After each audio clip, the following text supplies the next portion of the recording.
How's it going, everybody? Welcome back to Continues to Tick. And guess what? May 2021 is here, whether we asked for it or not.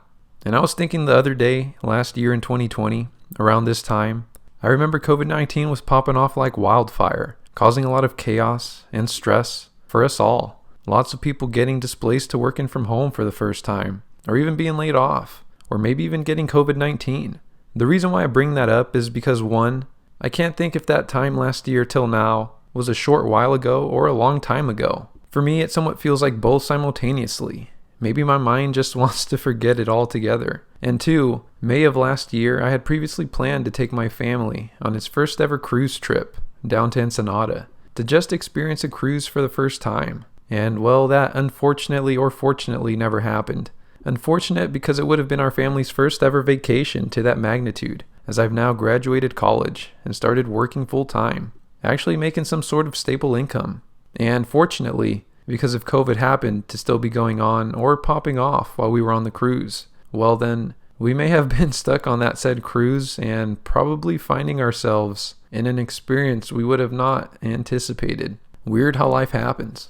Anyhow, I hope you guys are doing well. And just as I mentioned, May is here, and soon enough we'll be in June. And just like that, soon also reaching the midway point of this year. I would say pretty fast, right? I feel this year just got started after all. Or maybe it's just me. Oftentimes I do catch myself feeling like I'm running away from 2020. But my dad would say growing up that once you reach June, the year does tend to run away from you. As from there, a lot tends to happen. And a lot of that is likely due to all the holidays that are in the second half of the year, which keep us all busy, I imagine. Before I really dive into this week's video, I do want to take the time to just acknowledge the milestone of crossing 400 subs recently. And I must be honest, the pulse is felt. I've certainly enjoyed this process, this journey of the dividend portfolio, and this YouTube channel so far. I do happen to think a lot of the future and of time, but even I couldn't have seen this becoming what it is. And for that, I do want to say thank you once again. Because it's not just me, truly. You guys play a rather huge role as well. It's also really neat to see that as a great deal of people only live in the present day, there are many of us also thinking about our futures and recognize the challenge is the balance. So if you haven't yet, do join the journey. Hit the subscribe button if you haven't yet. Do like the video. All of this will not be ending anytime soon. And with time, I will continue to have a lot in store for this channel. And I am openly excited.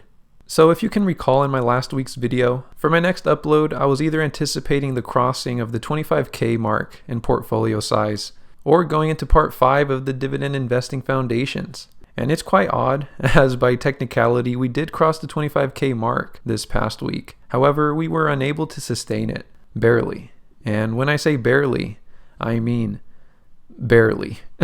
But I like to stay transparent as much as possible, and I do hold myself accountable and true to my word.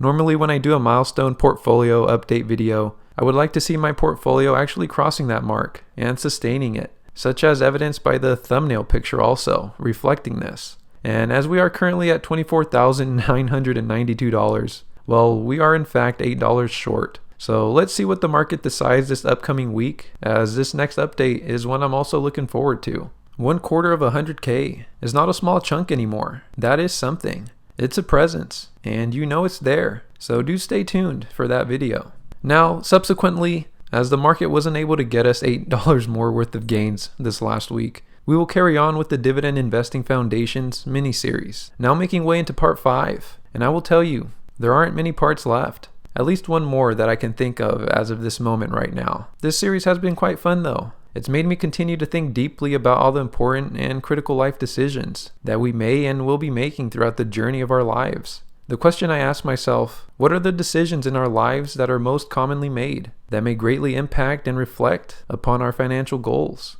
Well, for part 5, I'll dive into what I believe may have been added to part 4 of last week, but given the nature of importance, at least in my mind, and given how critical it may be to the outcome of our life's journey, I decided to discuss it on its own, as it's not a small one by any means, and that's kids. And I would like to start this segment by taking note that a big majority of the age group that watches my videos are of 25 to 34, followed by 35 to 44. And sure, there are 25 and under, and by no means am I excluding this group, or the more mature and experienced still. But I would imagine the consensus to this topic is that deciding to have kids is not a choice made lightly. It's a tremendous responsibility to raise a child. Even tougher still when you multiply the number. Because an important key to recognize is that once you have a child, there is no chance of a do-over. There is no, I don't feel like it today. No matter how you feel, or what you had in store, or plan to accomplish on your own. A kid is a life that will 100% be dependent on you, no matter what you want, ask for, or need for decades, and potentially for the rest of your living life. And don't get me wrong, to have a child is a blessing, and to have a healthy family is as beautiful as the word beautiful can ever signify.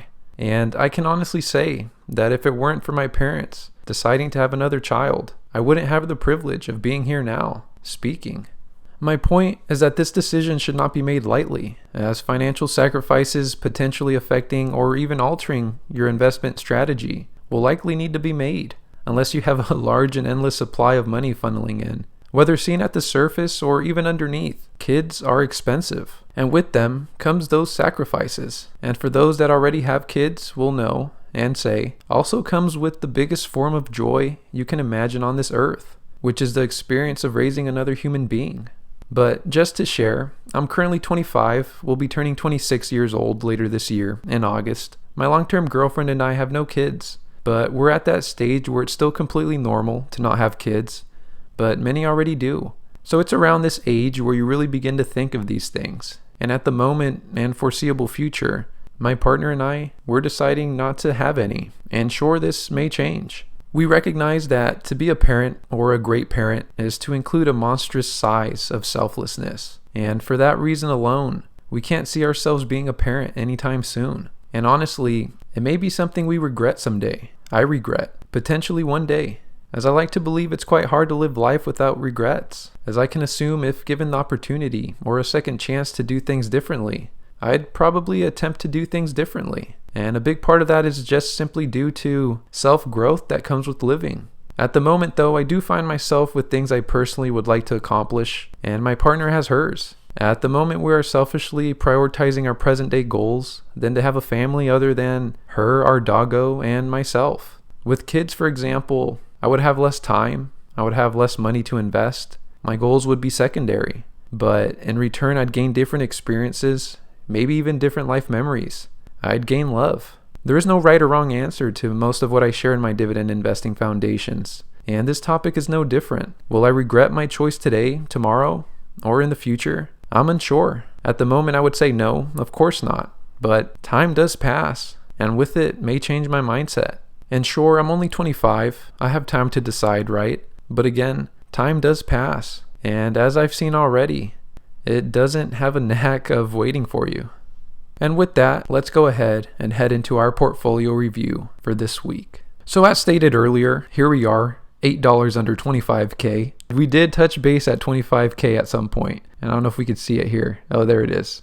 So $25,047 on April 29th. We did touch base. But anyways, going back to the all-time, here we are currently at $24,992 with an overall return of 36.85%, which equates to a $3,815 gain. This is with an earned dividends of $288 and a market gain of $3,527. As you can see here, we have a cash balance of $10 left. Here's the $8. Now, if we go back to the 1 week mark, we can see that it was a relatively flat week, an overall return of 0.26% with a gain of $64. And if we go to the month, we can see that we're up 4.6% with an overall gain of $1,059. So this last month, it's been good to us, as you can see here, a continual trend, even with my weekly deposits. The market has been moving up steadily in our favor. And now we're getting to a point where, COVID is kind of subsiding.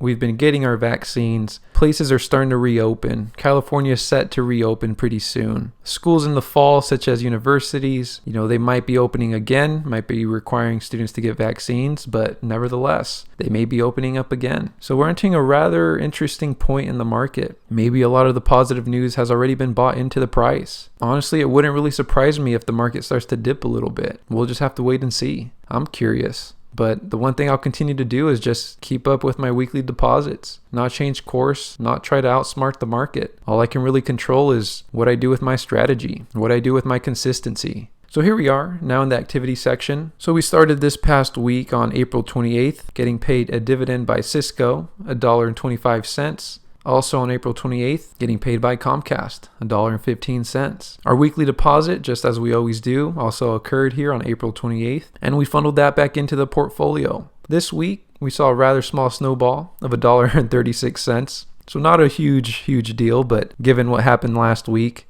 and even the weeks before, snow is snow, right? We'll go ahead and take it.